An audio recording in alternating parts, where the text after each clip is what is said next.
कि पिता प्रभु जी, हम आपको धन्यवाद देते हैं पिता।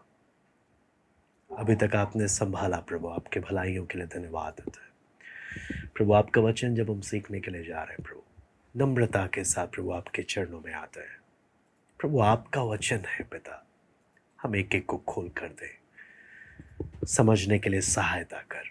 आपकी उपस्थिति चाहते हैं, आपकी अगुवाई चाहते हैं। सारा आदर महिमा केवल हम आपको देते हैं। प्रार्थना प्रभु यीशु मसीह के नाम से मांगते हैं, आमीन।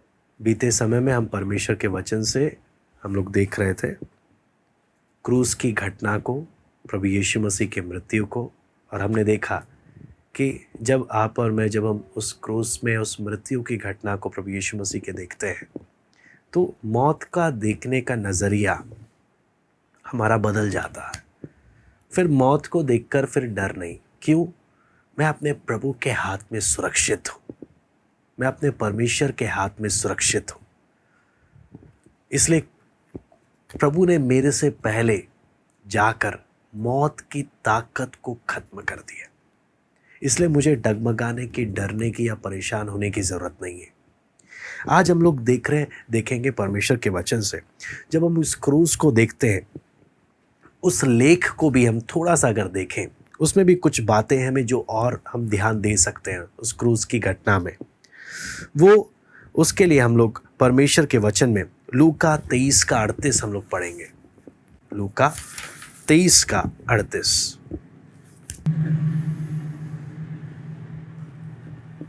यहाँ पे लिखा है, उसके ऊपर एक दोष पत्र भी लगा था, यह यहूदियों का राजा है।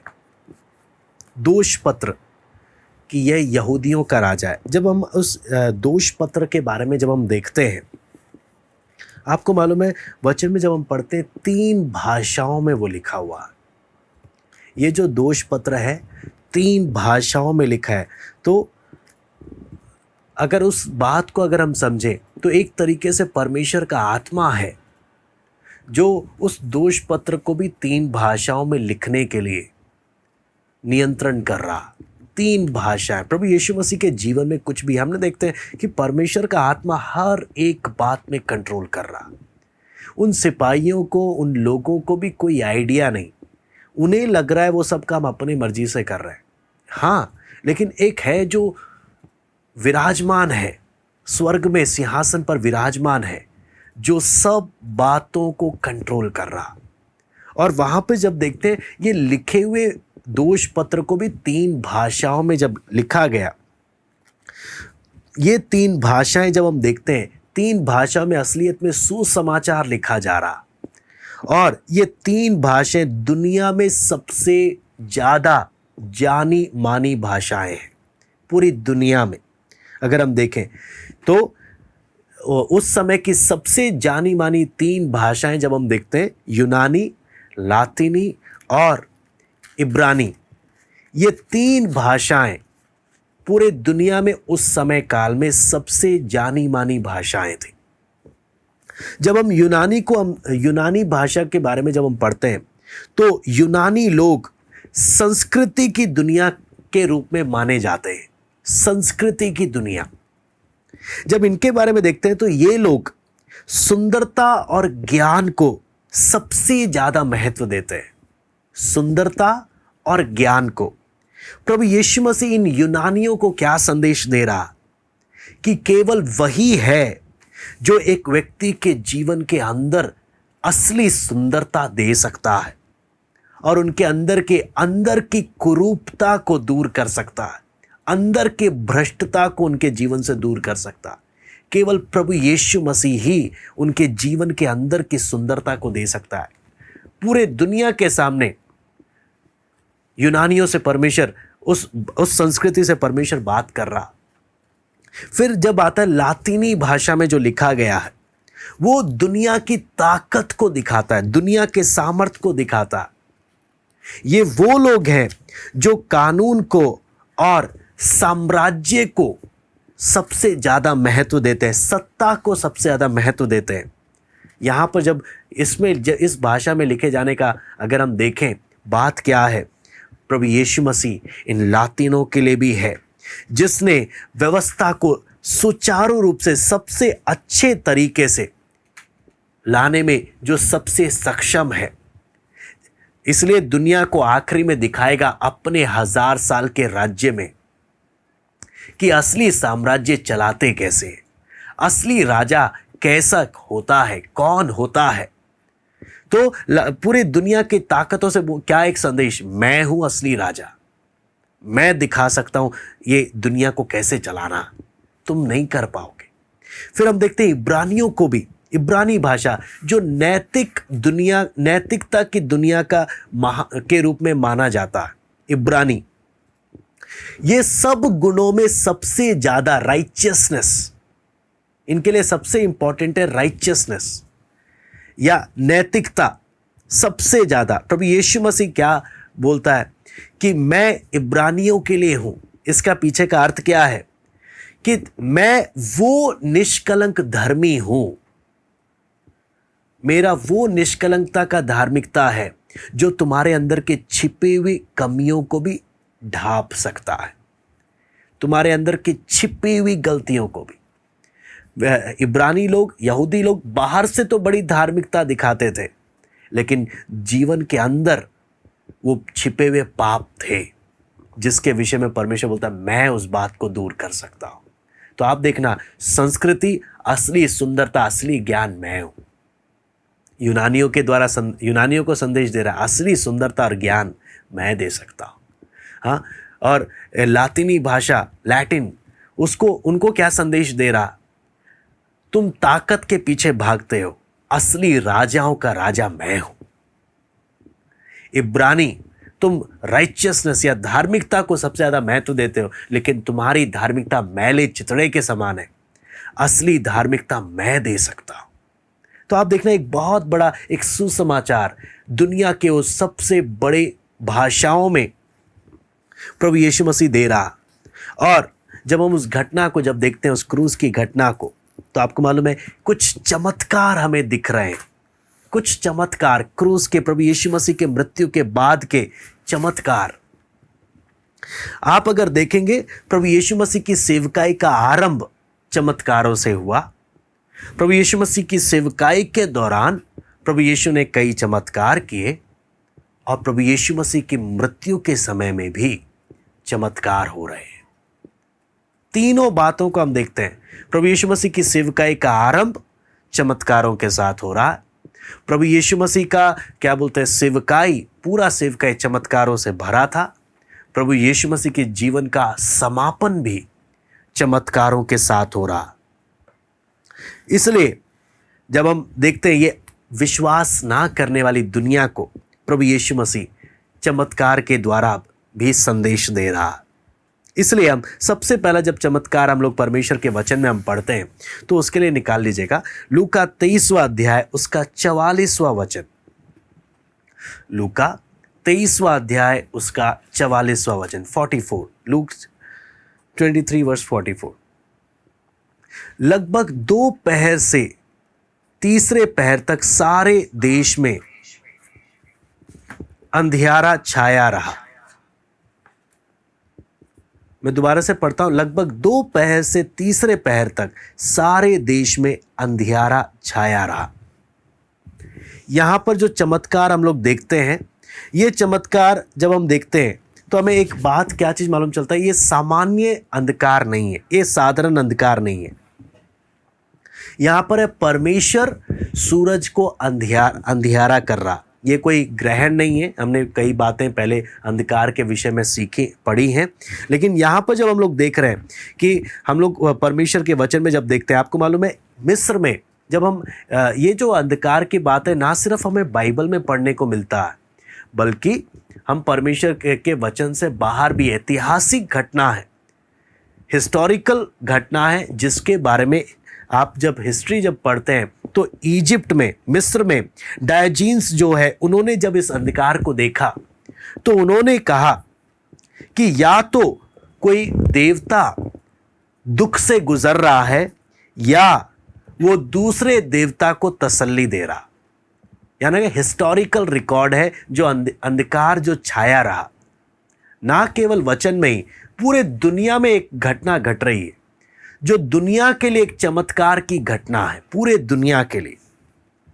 आपको मालूम है टेर्टुलियन जो थे, उन्होंने अन्य जातियों से बोला कि तुम्हारे खुद की किताबों में लिखा हुआ है कि जब प्रभु यीशु मसीह मरा तब अंधेरा छा गया था। जब प्रभु यीशु मसीह मरा तब अंधेरा छा गया था। वो बोलता है आपको, वो बोलता है ये कोई शाम के समय की बात नहीं है, ये दोपहर के समय की घटना है, और बोलता है ये तुम्हारी खुद की किताबों में लिखा हुआ। अन्य जातियों को बोल रहा है। कहने का मतलब क्या है, ये जो अंधेरा जो छाया ना सिर्फ वचन में एक हिस्टोरिकल घटना है, एक ऐतिहासिक घटना है जो पूरी दुनिया के सामने एक घटना साबित हो रही है, जिसके बारे में हम इस घटना के बारे में देखते हैं। ये किस बात का चिन्ह था? ये सूरज के ना होने का चिन्ह नहीं है, बल्कि ये परमेश्वर के आत्मा, परमेश्वर का हाथ है इस अंधकार में, परमेश्वर का हाथ। ये अंधकार क्यों? जब हम परमेश्वर के वचन में देखते हैं, ये अंधकार न्याय का प्रतीक है, जो हमने पिछली बार देखा, न्याय का प्रतीक, कि जब यहूदियों ने मसीह को त्याग दिया, फिर यशायाह 53:4 में हमने देखा परमेश्वर का मारा कूटा, ये वो व्यक्ति है। लेकिन जब हम वचन में जब ध्यान से इस बात को हम देखते हैं, लूका 23:48 भी हम पढ़ेंगे। लूका 23:48, यहां पे कुछ बात हमें और समझ में आती है। भीड़ जो ये देखने इकट्ठा हुई थी, इस घटना को देखकर छाती पीटती हुई लौटी। मैं दोबारा से पढ़ता हूं। भीड़ जो ये देखने को इकट्ठी हुई थी, इस घटना को देखकर छाती पीटती हुई लौटी,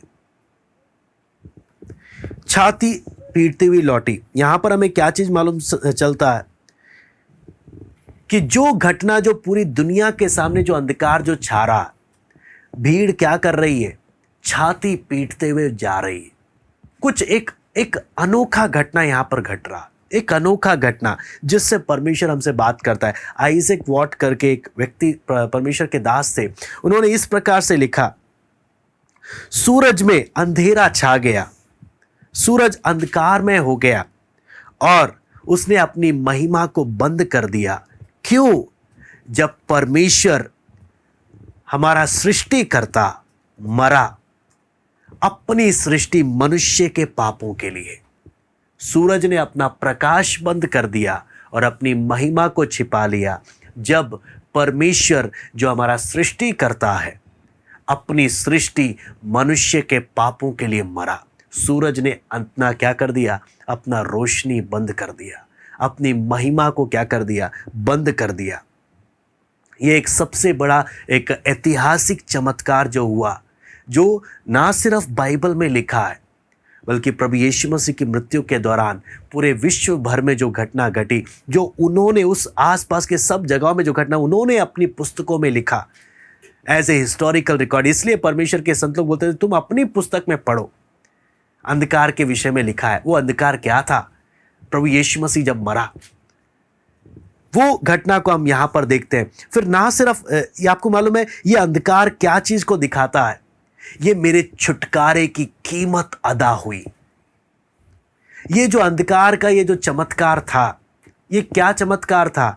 मेरे छुटकारे की कीमत जब अदा क्या किया गया? प्रभु ने दिया मेरे छुटकारे की कीमत। फिर ना सिर्फ एक ही चमत्कार हुआ, दूसरा चमत्कार हम पढ़ते हैं मत्ती 27:51। मत्ती 27:51, 27:51।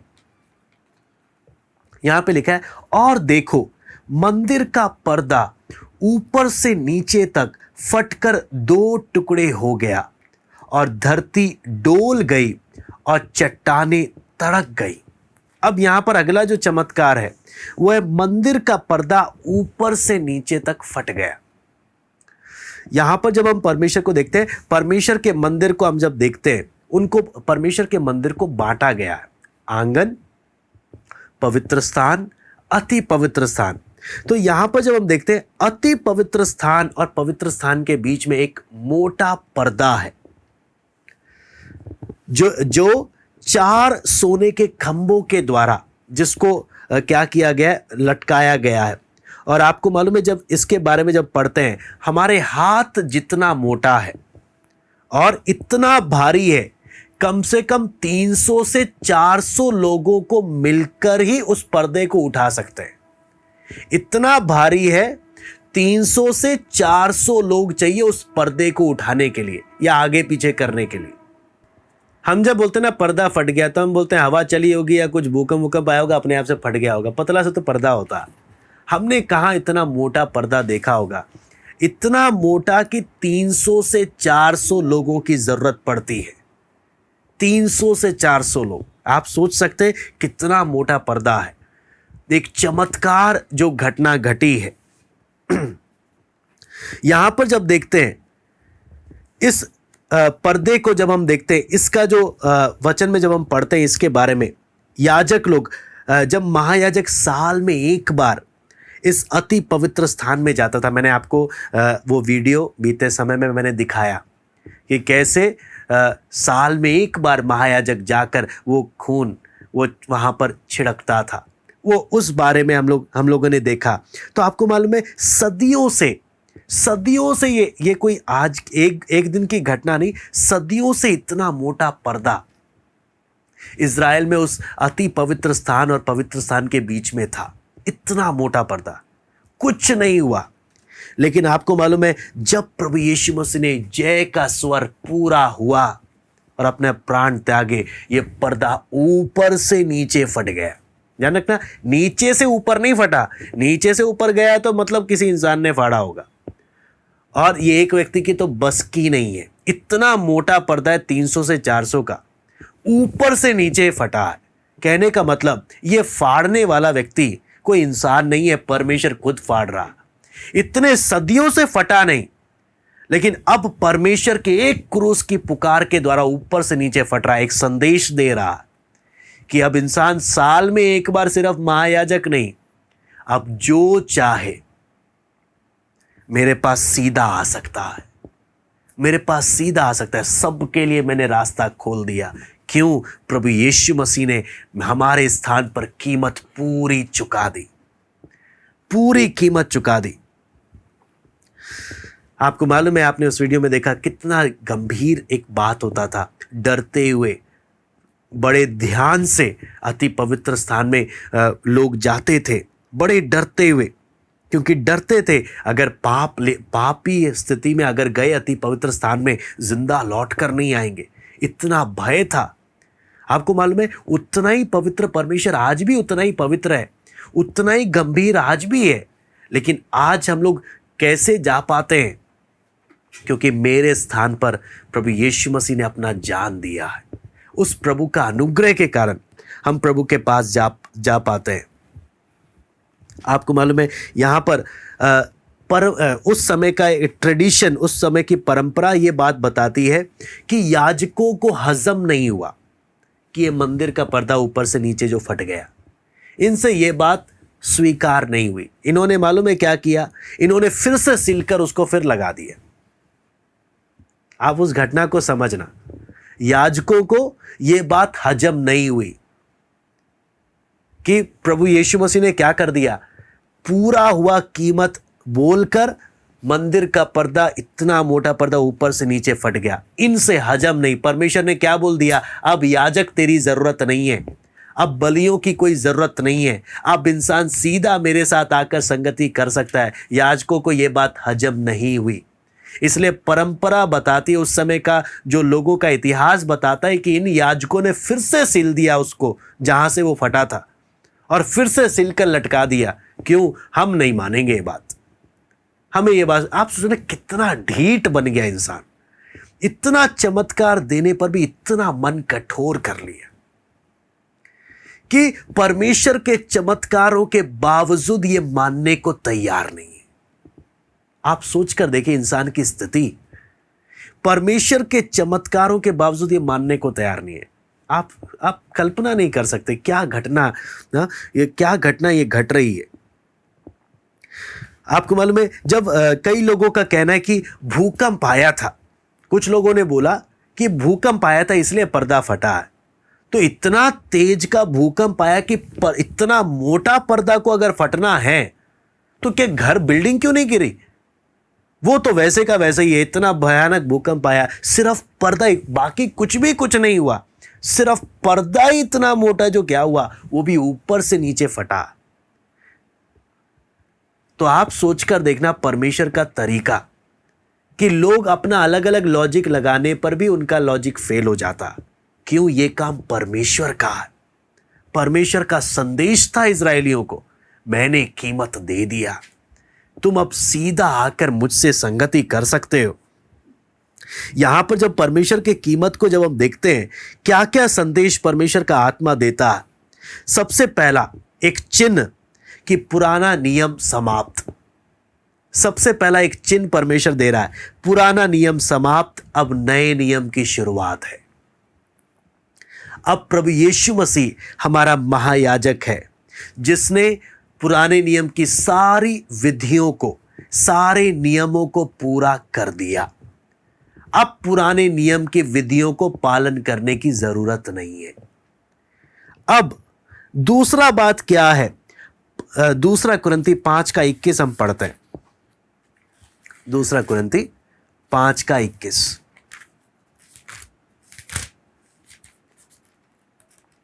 जो पाप से अज्ञात था उसी को उसने हमारे लिए पाप ठहराया कि हम उसमें होकर परमेश्वर की धार्मिकता बन जाएं। अब क्या है? पाप का मेरे जीवन में अंत। मेरे जीवन में अंत बोलने का मतलब क्या? अब मैं सीधा संगति कर सकता हूं। अब पाप मेरे जीवन में रुकावट नहीं, प्रभु के साथ मेरे संबंध को। इसलिए इब्रानी 9:26 में मैं पढ़ना चाहता हूं। इब्रानी 9:26।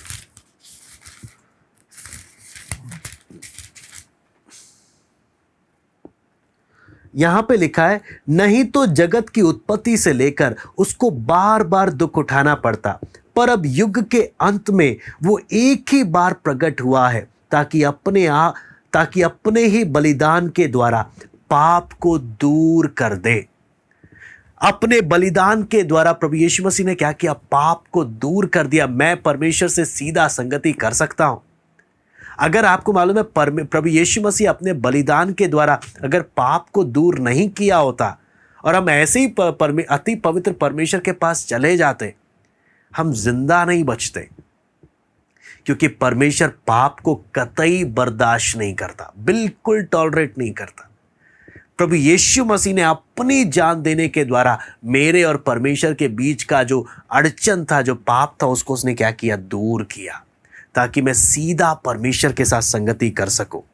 इसलिए आपको मालूम है, चार्ल्स वेस्ली 19वीं सदी में जो एक अच्छे प्रभु के दास थे, उन्होंने कहा, पाप और मौत का राज्य अब समाप्त हो गया। अब हर कोई पाप से स्वतंत्र हो सकता है। शैतान की ताकत को प्रभु यीशु मसीह ने खत्म कर दिया और जय की घोषणा कर दी। अब हमें परेशान होने की जरूरत नहीं है। आपको मालूम है यहां पर किस चीज का? अब याजकों का काम क्या हो गया? समाप्त हो गया। अब बलि चढ़ाने का प्रथा क्या हो गया? समाप्त हो गया। अब इन सब की किसी की भी क्या नहीं है? जरूरत नहीं है। अब यहां पर क्या है? अलगदाई खत्म। अलगदाई खत्म बोलने का अर्थ क्या है? कि पहले परमेश्वर और मनुष्य के बीच में एक पर्दा था जो इंसान को अलग करता था। अब जान देने के द्वारा अब मनुष्य सीधा, बिना कोई भेदभाव, बिना कोई दूरी, अब सीधा मैं उसे अब्बा पिता कर कर उसके साथ संगति कर सकता हूं। ये सारी अलगदाई समाप्त हो गई। अब सीधा मैं अपने पिता के साथ संगति कर सकता हूं। कितना बड़ा एक आशीष। इब्रानी 10:19 हम पढ़ सकते हैं इसको समझने के लिए। इब्रानी 10:19। इसलिए हे भाइयों, जब हमें यीशु के लहू के द्वारा उस नए और जीवते मार्ग से पवित्र स्थान में प्रवेश करने का हियाव हो गया है। नए और जीवते मार्ग से पवित्र परमेश्वर के साथ संगति करने का क्या हो गया? हियाव हो गया। तो हमने देखा ये दूसरा चमत्कार। पहला चमत्कार हमने देखा अंधकार, दूसरा चमत्कार हमने देखा पर्दा का ऊपर से नीचे का फटना और उसके द्वारा परमेश्वर के आत्मा का पूरे इज़राइल को सबको संदेश। तीसरा जो अगला जो चमत्कार हुआ था वो हम उसी में हम पढ़ सकते हैं मत्ती 27 का 51 में। मत्ती 27 का 51 यहां पे लिखा है पर्दा ऊपर से नीचे तक फटकर दो टुकड़े हो गया, धरती डोल गई और चट्टानें तड़क गई। यह है तीसरा चमत्कार, धरती डोल गई, चट्टानें। अब पहले मैं उसका पहला पॉइंट हमने देखा, जो अंधकार छा गया उसका क्या अर्थ था, मेरी कीमत उसने चुका दी। दूसरा पर्दा ऊपर से नीचे जो फटा उसका उद्देश्य क्या था, मेरे छुटकारे का उद्देश्य बताना। एक समय था मुझे ये पाप मुझे प्रभु से संगति करने से रोक रहा था, छुटकारे का उद्देश्य बता दिया। किस लिए छुटकारा तेरे लिए दिया मैंने, ये कीमत किस लिए चुकाई, ताकि ये पर्दा ऊपर से नीचे फट जाए, तू मनुष्य परमेश्वर के साथ सीधा संगति कर सके। तीसरा जो चमत्कार है, चट्टानें तड़क गई, है ना, चट्टानें तड़क जाना, धरती डोल गई और चट्टानें तड़क गई। यहां पर हम देखते हैं प्रभु यीशु मसीह के उस पुकार के बाद, उस जय की घोषणा के बाद भूकंप हो रहा है, चट्टानें तड़क रही हैं। आपको मालूम है ये साधारण भूकंप नहीं है। इज़राइल में जो नॉर्मल भूकंप आता है वो लोग पहचानते थे कि आम तौर पर इज़राइल पे जो भूकंप आता है वो कैसा होता है, लेकिन प्रभु यीशु मसीह के जान देने के बाद जो भूकंप आ रहा है, जो चट्टानें तड़क रही हैं, ये संदेश दे रही हैं, ये संदेश दे रही हैं। किस बात का संदेश, छुटकारे की सामर्थ का संदेश, छुटकारे की सामर्थ का संदेश और छुटकारे का प्रतिफल एक बहुत बड़ा। आपको मालूम है ये इतना भयानक जो चट्टानों का तड़कना था, जिससे क्या हो रहा था, अगर आप उस घटना को देखेंगे, कब्रों जो पुराने समय में कब्र होते थे, जो चट्टानों में जो कब्र होते थे वो फट गए। इतना खतरनाक चट्टानें जो तड़क रही थी, कब्र के जो चट्टान जो कब्र के लिए बनाए गए थे वो फट गए, सब चीज खुल गया। इतना भयानक पुकार, इतना भयानक जो परमेश्वर का आत्मा का जो सामर्थ का काम जो उधर हुआ। इससे अगर आप देखेंगे सीनै पर्वत और गोलगोता पर जो हुआ काम, दोनों को आप तुलना कर सकते हैं, सीनै पर्वत और गोलगोता। सीनै पर्वत पर भी भूकंप आया, जहां पर परमेश्वर की उपस्थिति को लोगों ने देखा, लोग डर गए। आपको मालूम है वहां पर भी जो भूकंप आया, और हम यहां पर भी देखते हैं यहां पर भी भूकंप आया। तो सीनै पर्वत कलवरी के लिए एक भविष्यवाणी था। सीनै पर्वत कलवरी पहाड़ के लिए एक भविष्यवाणी था। कलवरी पहाड़ सीनै की भविष्यवाणी को पूरा कर रहा है। सीनै में परमेश्वर का न्याय को हम देखते हैं और कलवरी में परमेश्वर की क्षमा और प्रेम को देखते हैं। सीनै में परमेश्वर दोषी ठहरा रहा है कि तुम पापी हो, कलवरी में हम क्या देखते हैं, परमेश्वर ने क्षमा कर दिया, परमेश्वर का प्रेम प्रकट हो रहा। आपको मालूम है वहां पर भी एक चमत्कार। तो हमने देखा 3 चमत्कारों के बारे में। चौथा चमत्कार, ना सिर्फ इतना ही चमत्कार हुआ, अगला एक और चमत्कार हो रहा है। मत्ती 27 का 52 और 53। मत्ती 27 का 52 और 53 यहां पे लिखा है, कब्रें खुल गई, सोए हुए पवित्र लोगों के बहुत से शव जी उठे, और उसके जी उठने के बाद वे कब्रों में से निकलकर पवित्र नगर में गए और बहुतों को दिखाई दिए। यहां पर हम जो बात देखते हैं, यहां पर है जो भूकंप आया, असली में अगर आप देखेंगे इस बात को, जब हम देखते हैं जो भूकंप आया, इसने किया क्या, छुटकारे का प्रतिफल को प्रकट किया। किस प्रकार, ये जो चट्टानें जो तड़की हैं, ये चट्टानें जो फटी हैं, इन्होंने क्या किया आपको मालूम है, सब लोगों की कब्रें नहीं खुली हैं।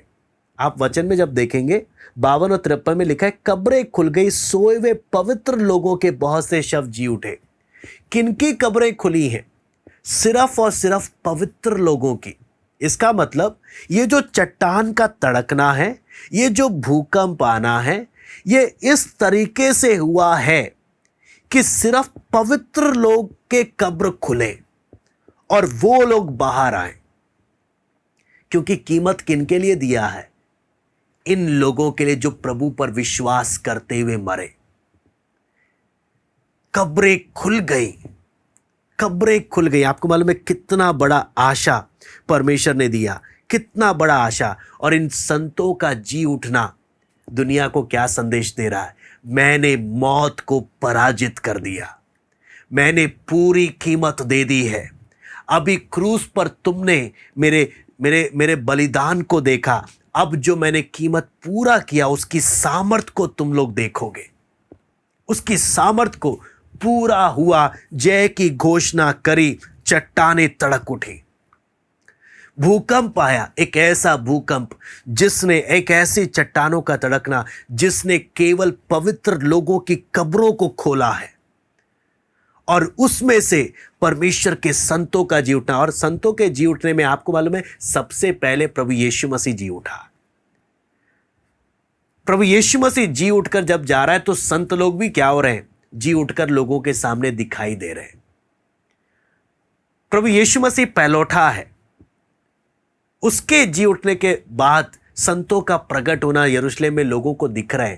कहने का मतलब क्या है? अब परमेश्वर के लोगों पर मौत राज्य नहीं कर सकती। एक संदेश है मौत के लिए भी और लोगों के लिए भी कि मैं जब जी उठा, अब मेरे लोगों पर मौत राज नहीं कर सकती। मैंने अपने लोगों को मौत के दासत्व से छुड़ा लिया, मैंने कीमत दे दी है। मैं आपको बोलता हूं, ये घटना ना सिर्फ बाइबल में है, एक ऐतिहासिक घटना है जो उस समय लोगों ने अपनी आंखों से देखा। एक संदेश कि जो घटना घट रही है हम एक एक के लिए एक तसल्ली की बात है, हम एक एक के लिए एक बहुत आशीष की बात है। हे मौत, पौलुस इसलिए मौत को देखकर डर नहीं रहा, मौत को देखकर बोल रहा है, मौत तेरा जय, तेरा डंक कहां है? तू क्या बिगाड़ सकता है मेरा? तेरे में दम है? मैंने जिस पर विश्वास किया उसने तुझे ऐसा पराजित किया है, अब तू परमेश्वर के लोगों का कुछ नहीं बिगाड़ सकता। आपको मालूम है जो सच्चाई को जानते नहीं, मौत जब आती है डरते हैं, घबराते हैं, हाय पता नहीं क्या होगा, हाय आगे क्या होगा, कोई बचा लो मुझे। लेकिन जब एक विश्वासी मरता है, मौत का दूत तो पहली बात उससे दूर दूर रहता है। क्यों? ये मौत को देख के मुस्कुराता है। क्यों? बाप के घर जा रहा हूं, तू मेरा क्या बिगाड़ेगा? मेरे बाप ने पहले ही तेरे दांत तोड़ दिए, तू मेरा बिगाड़ क्या सकता?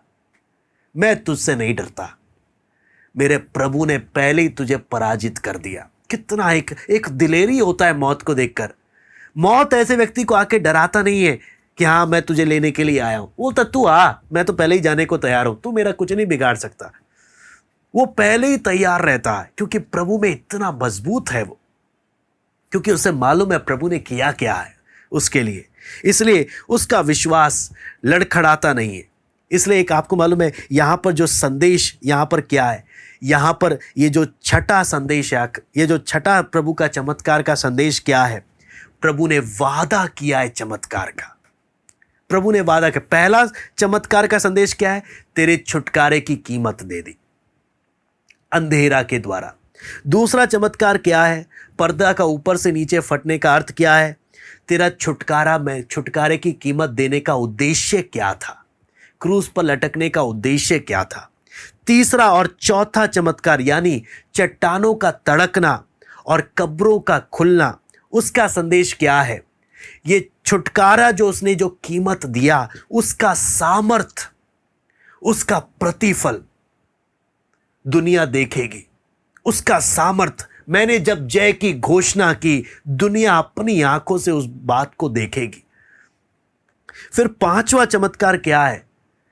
पांचवा चमत्कार, आप पांचवा चमत्कार को जब उससे हम देखेंगे, प्रभु यीशु मसीह का जो कब्र में आप देखेंगे, वो कपड़े ऐसे के ऐसे पड़े हुए हैं।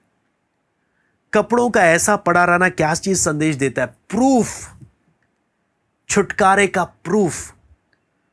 छठा, एक वादा कर रहा, जो कोई प्रभु में मरेगा उनसे एक वादा है, तुम जी भी उठोगे और मेरे साथ, तुम स्वर्ग में मेरे साथ रहोगे। वो एक सबसे बड़ा, एक आपको मालूम है कितना बड़ा एक सुकून, कितनी बड़ी परमेश्वर की आशीष हम परमेश्वर के वचन में देखते हैं। और फिर कोई, इसलिए क्रूस के द्वारा आपको मालूम है यीशु मसीह के सेवकाई के शुरुआत में चमत्कार है, सेवकाई करते वक्त चमत्कार है, और अंत सेवकाई में समाप्ति के बाद भी, मृत्यु के समय में भी हम चमत्कार देखते हैं। एक बहुत बड़ा परमेश्वर का आत्मा का काम हम देखते हैं। आपको मालूम है, ना सिर्फ इतना, जब क्रूस देखते हैं हमें कुछ बातें और गंभीरता से समझ आती हैं। कुछ बातें और हैं जिसे हम पढ़ेंगे, तब जाकर हम शुक्रवार के दिन को समाप्त करेंगे, जहाँ एक बहुत महत्वपूर्ण बात, हम यहाँ पर कुछ बातें देखते हैं ताकि हमें समझ में आए ये जो क्रूस की घटना कितनी गंभीर है। आपको मालूम है इसे हम किस किस रूप में देख सकते हैं? सबसे पहला, आपको मालूम है सुसाइड हम किसे बोलते हैं? आत्महत्या, जो अपनी जान खुद लेता है। मत्ती 27:8 में जब हम देखते हैं, यहूदा इस्करियोती, जिसने परमेश्वर के विरुद्ध पाप किया, अपने ही हाथों उसने आत्महत्या किया, अपनी ही जान उसने ले ली।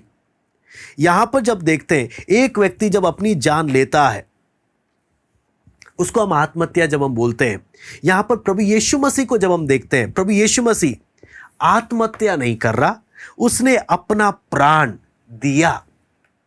आत्महत्या नहीं कर रहा, उसने अपना प्राण दिया। इसलिए हम एक एक घटना को हम समझेंगे। उसने अपने आप को सौंपा कि दुष्ट लोग इसको क्या करें? मारे, इसको क्रूस पर चढ़ाएं। उन्होंने उसे जान से मारने के लिए, उसका मर्डर करने की कोशिश करी। दुष्ट लोगों ने उसका मर्डर करने की कोशिश करी, लेकिन आपको मालूम है वो उसका मर्डर नहीं कर पाए।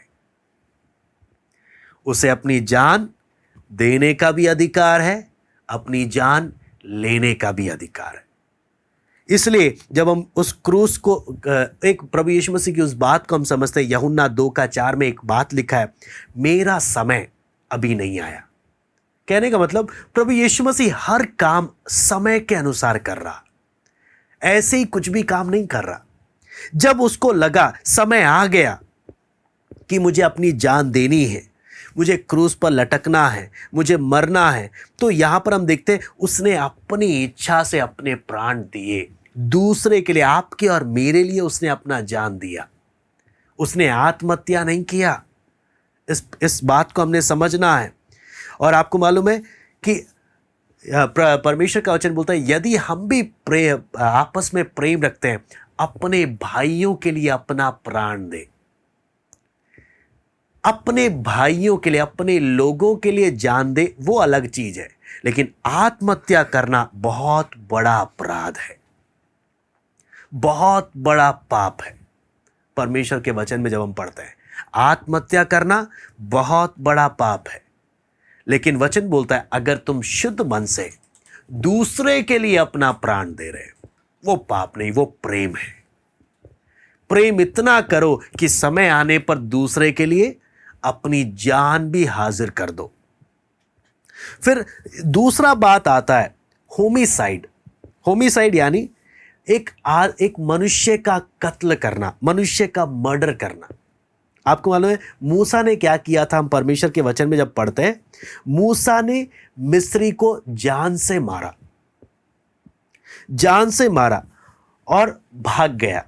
यहां पर जब हम क्रूस की घटना प्रभु यीशु मसीह के जीवन को देखते हैं, वो पिलातुस को बोल रहे, पिलातुस ने जब भीड़ को बोला, देखो इस मनुष्य को, प्रभु यीशु मसीह को देखो, तो जिसने कोई पाप नहीं किया, पूर्ण मनुष्य, एक अच्छा मनुष्य, सारे मानव जाति में अगर कोई इंसान सबसे अच्छा था, प्रभु यीशु मसीह एक मनुष्य के रूप में सबसे अच्छा था।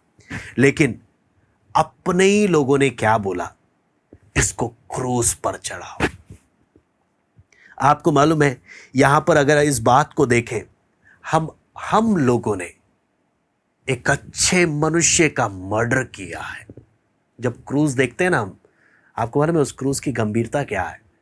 हमने, हमारे पापों ने उस निर्दोष और सबसे अच्छे मनुष्य का मर्डर किया है, मर्डर किया है। हमें लगता है हम पापी नहीं हैं। आप क्रूस को जब देखते हैं ना, खून का दाग हम पर है क्योंकि हम पापी हैं। हमने उसका मर्डर किया है। ना सिर्फ इतना, जब आप अगला बात देखते हैं, फ्रैट्रिसाइड या अपने भाई का कत्ल करना। आपको मालूम है कितना, अगर भाइयों में झगड़ा हो चलता है, डांटे मारे मारपीट करे ठीक है, लेकिन अपने ही भाई का मर्डर करना कितना घिनौना अपराध है, कितना घिनौना अपराध है। जब हम वचन में पढ़ते हैं, कैन ने अपने ही सगे भाई हाबिल का क्या किया, मर्डर किया, उसका खून किया। हम आपको मालूम है, जब दूसरा किसी को जान से मारे, हम उस पर इतनी भड़ास निकालते हैं, अपना उस पर गुस्सा दिखाते हैं। हम बोलते हैं इसको जीने का हक नहीं है, हम बोलते हैं इसको जान से मारो। इसने अपने भाई का खून कैसे कर दिया, इतना गया गुजरा, इतना नीच इंसान है।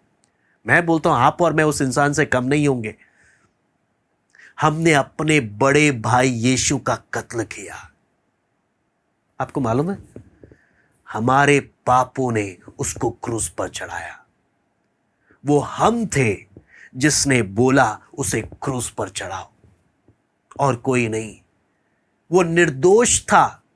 न्यायाधीश तो बार बार बोल रहा था इसने कोई पाप नहीं किया, ये तो निर्दोष है, तुम क्या चाहते हो। तब मैं और मेरा पाप जोर जोर से बोल रहा था, इस मेरे बड़े भाई को क्रूस पर चढ़ाओ, जान से मारो। मैं अपने बड़े भाई को, जो सबसे अच्छा है, जिसने कभी कुछ गलत नहीं किया, मेरा इतना अच्छा भाई, मैंने उसके साथ किया क्या, दुनिया के इतिहास की सबसे बदतर मौत मैंने उसे दी। आपको मालूम है, आज भी अगर आप इंसानियत जब आप देखते हैं ना, हम सगे भाई आपस में कुछ भी लड़े, लेकिन जब हम कहीं जा रहे होते हैं और हम देखते हैं हमारे भाई को कोई मार रहा है, हम क्या करते हैं, हम आपस का झगड़ा भूलकर हम उस लड़ाई में कूद पड़ते हैं। मेरे भाई को नहीं मारना, मेरे भाई को नहीं मारना, नहीं तो मैं भी लड़ूंगा, मैं अपने भाई को कुछ होने नहीं दूंगा। लेकिन आपको मालूम है, जब उस क्रूस की घटना को देखते हैं ना, हम बोलते हैं हम अपनी इंसानियत भूल गए थे, हम अपनी इंसानियत भूल गए थे। हमने अपने बड़े भाई को, वचन बोलता है यीशु तुम्हारा बड़ा भाई है, हमने अपने बड़े भाई को सबसे बदतर मौत दी। फिर भी हम क्या बोलते हैं, प्रभु छोटे मोटे पाप तो होते रहते हैं, थोड़े बहुत पाप तो होते रहते हैं। आपको मालूम है कितने गए गुजरे हम, कितने नीच हैं। दूसरे को अगर करते देखे हम छोड़ेंगे नहीं, लेकिन मैंने अपने बड़े भाई को दुनिया की सबसे बदतर मौत दी, दुनिया की सबसे बदतर मौत। और मेरे भाई ने मेरे लिए क्या बोला, पिता इसे माफ कर देना, पिता इसको माफ कर देना, मेरे भाई को क्या कर देना, माफ कर देना। हम आपस में, हम भाई कितना प्रेम रखते हैं। हम भाई तो एक दूसरे को झगड़ा कर लेंगे, हम बात नहीं करेंगे, मुंह फुला लेंगे, पता नहीं क्या क्या करते रहते हैं। लेकिन प्रभु यीशु मसीह को, जो हमारा अच्छा भाई था, हमने जब उसके साथ इतना घिनौना व्यवहार किया, उसने हमारे साथ क्या किया। आप उसके प्रेम को अगर देखें, कितना बड़ा, कितना महान एक प्रेम हम उस घटना में देखते हैं। आपको मालूम है, अगर इंसानियत होती, मेरे भाई को कोई मार रहा है थप्पड़, मैं आ जाऊंगा, मत मारो। मेरे भाई को कोई कोड़े बरसा रहा है, मैं आ जाऊंगा, नहीं कोड़े नहीं बरसना है। मेरे भाई को कोई मुंह पर थूकेगा, मैं हाथ से साफ करूंगा, नहीं, मैं अपने भाई को होने नहीं दूंगा ऐसा कुछ। लेकिन जब मैं प्रभु यीशु मसीह को देखता हूं, मैंने ये सब काम किए अपने उस भाई के साथ। फिर भी मेरे भाई ने मेरे लिए क्या बोला? हे पिता, इसे तुम माफ कर देना। आप समझ सकते हैं उस प्रेम को, कितना उसने हम एक एक से प्रेम किया, कितना, किस हद तक। अगर मालूम है, अगर इंसानियत होती, अगर कोई मेरे भाई को क्रूस पर कीलें ठोक दे, अगर इंसानियत होती, मैं चढ़कर मैं क्रूस पे से कील निकाल रहा होता, मैं उस कांटों के ताज को निकाल रहा होता। लेकिन नहीं, मैं अपने पाप को कहां छोड़ूंगा? मेरी नीचता तो देखो, मैं पाप में खेलता रहता हूं और अपने भाई को दुनिया की सबसे बदतर मौत देता हूं। और फिर भी क्या सोचता हूं, मैं तो अच्छा हूं, मेरे अंदर कहां बुराई है, मैं कहां कुछ गलत करता हूं। लेकिन जब उस क्रूस को देखते हैं, फिर भी मेरा बड़ा भाई मेरे को क्या बोलता है, मेरे पिता के सामने क्या बोलता है? पिता, इसे माफ कर दे।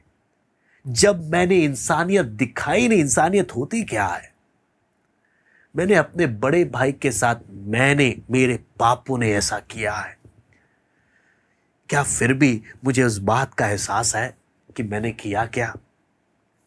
ना सिर्फ इतना, आपको मालूम है, अगर कोई, अगली बात जब हम देखते हैं, अगर कोई अपने बाप का कत्ल कर दे, आप क्या बोलोगे उसको? कितना बड़ा गुनाह है। तो अपने माँ बाप, तो अपने पिता का कत्ल करेगा। हाँ, तो इतना है। जब हम वचन में देखते हैं, प्रभु यीशु मसीह मेरा अनंत काल का पिता है, मेरा अनंत काल का पिता, मैंने क्या किया उसके साथ? मेरे पापों ने उसके साथ क्या किया? मैंने अपने पिता का कत्ल किया, अपने पिता का। क्या मैं अपराधी नहीं हूं? क्या मैं दोषी नहीं हूं? ना सिर्फ इतना ही, जब हम वचन को ध्यान से मनन करते हैं, आपको मालूम है, कोई अगर अपने देश के राजा को मारे, क्या कहलाएगा? देशद्रोही। जिंदा रहने का उसको हक नहीं है। मैंने अपने राजा का कत्ल किया। मेरे पापों ने ऊंचे स्वर से चीख चीख कर बोला, इसे क्रूस पर चढ़ाओ। क्या मुझे इस बात की गंभीरता मालूम है? मैंने अपने राजा के साथ क्या किया, मैंने अपने राजा के साथ क्या किया। फिर भी मैं अपने आप को क्या समझता हूं? मैं बहुत अच्छा हूं, मैं बुरा नहीं हूं ज्यादा, मैं अच्छा ही हूं। ना सिर्फ इतना, आप अगर इतिहास में आप जब पढ़ते हैं, बोल्शेविक करके एक जो व्यक्ति था, जब उसने रशिया के, रूस के, जब सीजर को कत्ल किया, आपको मालूम है, और सारे शाही घराने के लोगों को जब उसने जान से मारा, तो एक चित्र उसने कार्टून में, न्यूज़पेपर में कार्टून के रूप में बनवाकर उसने दिखाया। उसने क्या दिखाया? कुल्हाड़ा जो खून से लदा है, जिसने शाही घराने सबको मार डाला। बोलता है अब परमेश्वर की बारी है। यह ऐतिहासिक घटना है जहां पर बोलता है अब अगला मैं किसका खून करूंगा? अब मैं परमेश्वर का खून करूंगा, उसने बोला। लेकिन अगर सच्चाई देखें, सच्चाई देखें, क्रूस पर जो खून बह रहा है वो किसका खून है? मेरे प्रभु, मेरे सृष्टिकर्ता का। उसकी जिस सृष्टि को उसने प्यार से बनाया, अपने स्वरूप में बनाया, जिससे अत्यंत प्यार किया, उस सृष्टि ने, उस इंसान ने अपने परमेश्वर का क्या हाल किया। वो क्रूस उस बात की स्थिति को बताता, उस बात की गंभीरता को बताता। मैं बार बार बोलूंगा, अगर इन पांचों बात को, अगर हम छह के छह बात को अगर हम ध्यान से समझें, जब उस क्रूस को मैं देखता हूं, सबसे पहला, ये आत्महत्या नहीं है, उसने मुझसे प्यार कर कर अपनी इच्छा से जान दी। दूसरा, ना सिर्फ इतना, एक सबसे अच्छे इंसान का मर्डर हुआ है जिसमें आपका और मेरा हाथ था। ना सिर्फ इतना, मैंने अपने बड़े भाई को मारा है। ना सिर्फ इतना, मैंने अपने बाप को मारा है। ना सिर्फ इतना, मैंने अपने राजा की जान ली। ना सिर्फ इतना, मैंने अपने परमेश्वर को मारा है। आपको उस क्रूस की घटना को क्या आप और मैं समझेंगे? क्या उसकी गंभीरता को आप और मैं समझेंगे? प्रभु ने हमारे लिए किया क्या? कितनी भारी कीमत उसने दी। और मैं, जो इंसान अपने आप को इतना अच्छा समझता है, मैं कितना नीच हूं, मैं किस हद तक गिरा हुआ हूं, लेकिन अपने आप को गलत भावना में समझता है कि मैं बहुत अच्छा हूं। हे प्रभु, मैंने इतना बुराई करने पर भी तूने मेरे लिए प्रार्थना क्या किया? हे पिता, इन्हें तो क्षमा करना, इन्हें क्षमा करना। कितना महान प्रेम! मैं कितना बड़ा अपराधी हूं।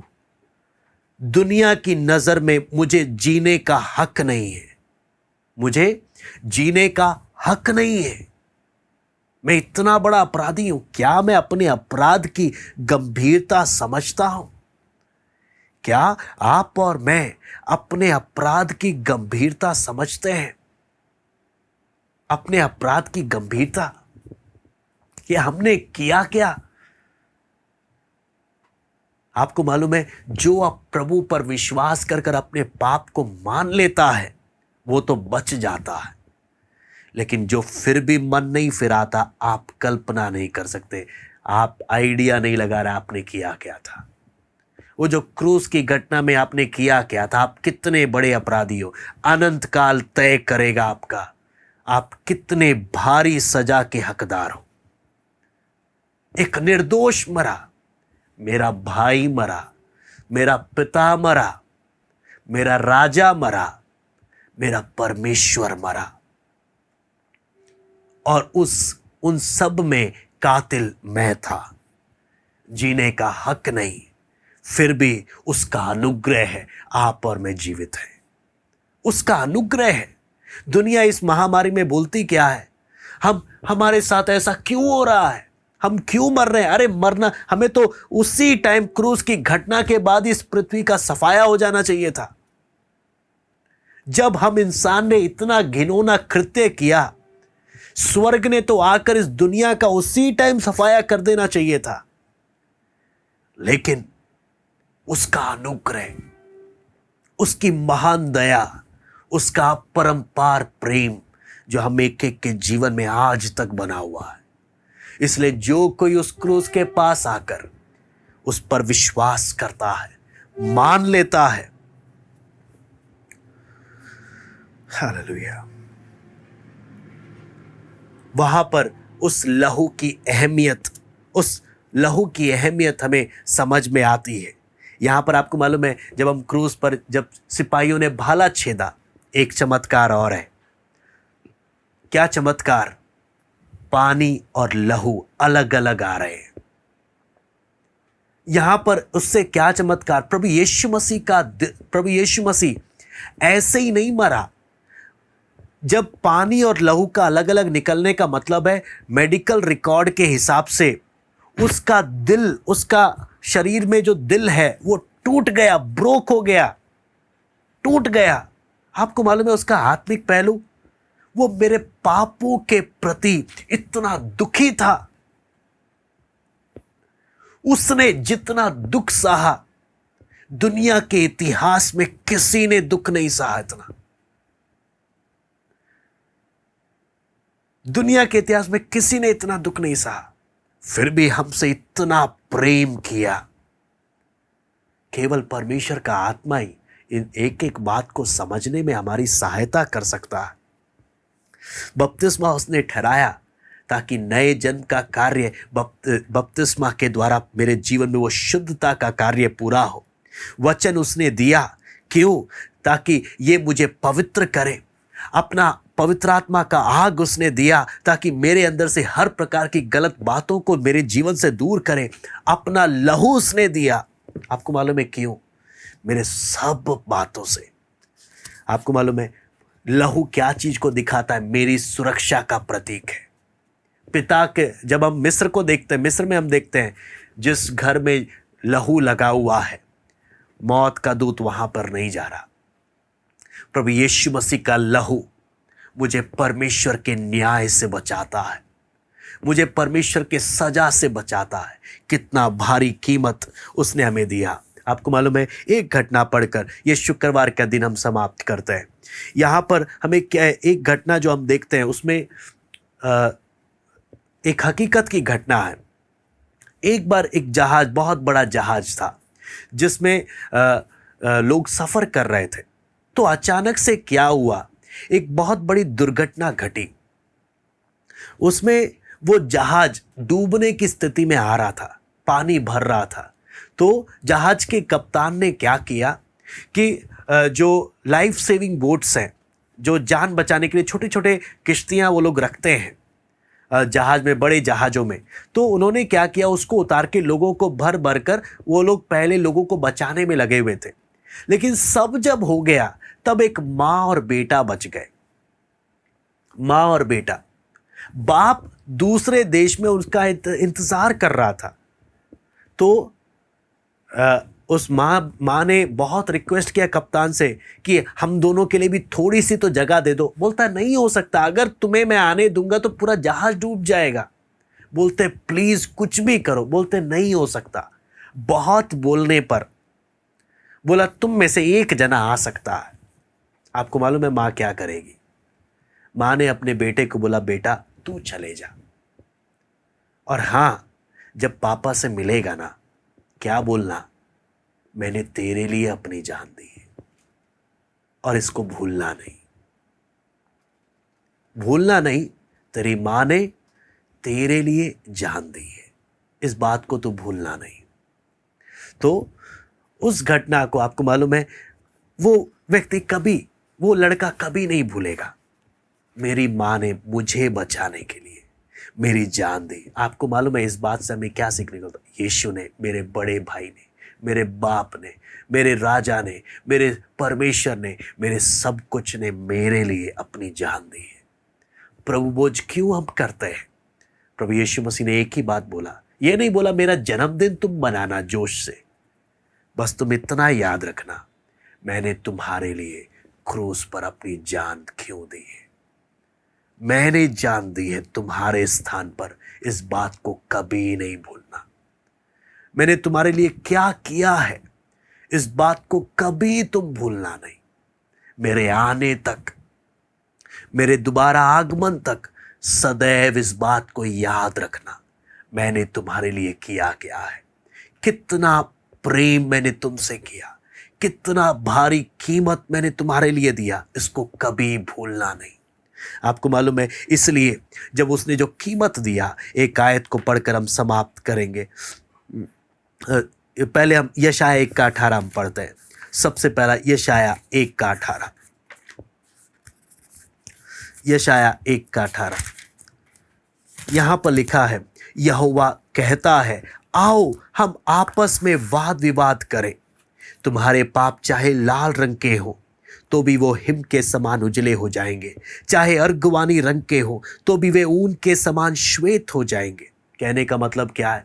मैंने तेरे लिए जब कीमत दे दिया, हे इंसान, तेरे लिए इतना मैंने कर दिया, क्या तू अब मेरे पास आएगा? तेरे पाप कैसे भी क्यों ना हो, मैं तेरे सब पापों को क्षमा कर दूंगा, मैं तुझे बिल्कुल शुद्ध कर दूंगा। क्या तू मेरे पास आएगा? प्रकाशित वाक्य 1:5 हम पढ़ते हैं। प्रकाशित वाक्य 1:5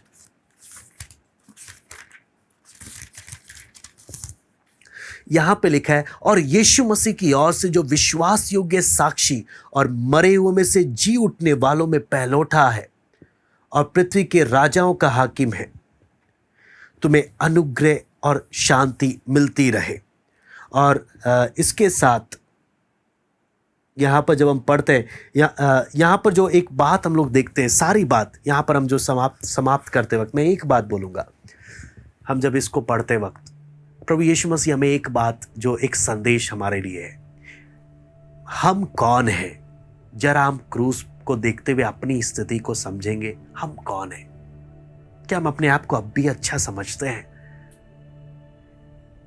उसने क्या मुझसे किया, उसने मुझसे कितना प्यार किया, क्या आप और मैं उस बात को समझेंगे? यदि मेरे जीवन में कोई भी अपराध है, कोई भी गलती है, वो मुझे बुला रहा है, शुद्ध हो जा, मैं तुझे शुद्ध कर दूंगा, कैसा भी क्यों ना हो।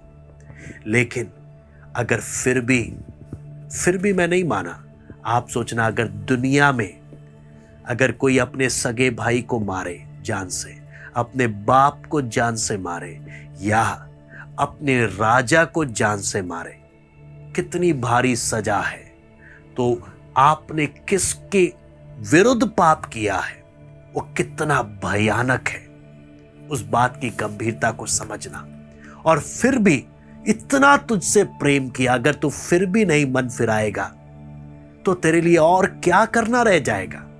आज दया का दिन है, वचन बोलता है आज उद्धार का दिन है। लेकिन अगर मन कठोर रखेंगे तो उस दिन कोई दया की उम्मीद नहीं करना। आइए हम प्रार्थना करते हैं। हालेलुया। बीते समय से हम शुक्रवार के दिन की एक एक बात को हम बारीकियों से देख रहे थे। काफी बातें प्रभु ने हमें सीखने का मौका दिया शुक्रवार के दिन, काफी बातें। अब जरूरत इतनी है मैं प्रभु के उस महान बलिदान को समझूं, अपनी स्थिति को समझूं और अपने जीवन को उसके सामने नम्र करूं, उससे अधिक और अधिक प्रेम करूं। क्यों इतना प्रेम उसने मुझसे किया। हालेलुया। आइए हम प्रार्थना करते हैं। स्वर्गीय पिता प्रभु जी, हम आपको धन्यवाद देते हैं आपके महान प्रेम के लिए, आपकी महान दया के लिए प्रभु, आपके महान अनुग्रह के लिए प्रभु, जो आपने हमसे किया प्रभु। धन्यवाद देते हैं प्रभु। हम एक एक को इन वचनों को समझने के लिए, पवित्र आत्मा मनन करने के लिए प्रभु आप सहायता करें, एक एक से आप बातें करें प्रभु। धन्यवाद देते हैं आज की संगति के लिए। सारा आदर महिमा केवल हम आपको देते हैं। प्रार्थना प्रभु यीशु मसीह के नाम से मांगते हैं, आमीन। सबको जय मसीह की। प्रभु आप सबको आशीष दें।